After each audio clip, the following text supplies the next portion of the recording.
12th પછી કઈ ફિલ્ડમાં આગળ વધીએ તો આપણું કરિયર જોરદાર, પૈસો પુષ્કળ ભરી ભરીને મળે? આ દરેકના મનમાં ક્વેશ્ચન છે, એટલે આજે તમને એના વિશે સમજાવીશ. બિકોઝ સવાલ છે તમારા કરિયરનો, તમને આ ખબર હોવી જરૂરી છે. તમે લોકો બેટા એક વસ્તુ ધ્યાનમાં રાખજો. હાઈકોર્ટ છે ગુજરાત હાઈકોર્ટ. હવે ગુજરાત હાઈકોર્ટનો વકીલ છે તો એ એક ઇયરિંગના કેટલા રૂપિયા લેતો હશે? 50,000 રૂપિયા, લાખ રૂપિયા લેતો હશે. અને તમે એ જગ્યાએ ઘી કાંઠાના કોર્ટ જે છે ત્યાં વકીલ જજો, ત્યાં લોકોના વકીલ જે છે 25 રૂપિયા, 50 રૂપિયા, 100 રૂપિયા માટે એ લોકો જે છે એ ફાઇટ કરતા હોય છે.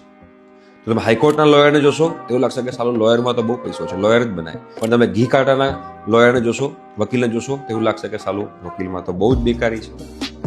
કહેવાનો મતલબ એમ છે, કોઈ પણ ફિલ્ડમાં તમે લોયર બનતા હો, તમે MBA કરતા હો, તમે એન્જિનિયરિંગ કરતા હો, તમે MBBS કરતા હો, તમે ફાર્મસી કરતા હો, તમે CA બન્યા હો, તમે CFA બન્યા હો, કોઈ પણ ફિલ્ડમાં તમે જતા, જો તમે ટોપ 5% કે ટોપ 2%માં નહીં રહો તો પછી તમે લોકોને તકલીફ પડવાની છે. બધી જ ફિલ્ડમાં જબરજસ્ત પૈસો છે. શરત માત્ર એટલી કે તમે એ ફિલ્ડમાં ટોપ પર રહેલા હોવા જોઈએ, તો તમારું કરિયર બને.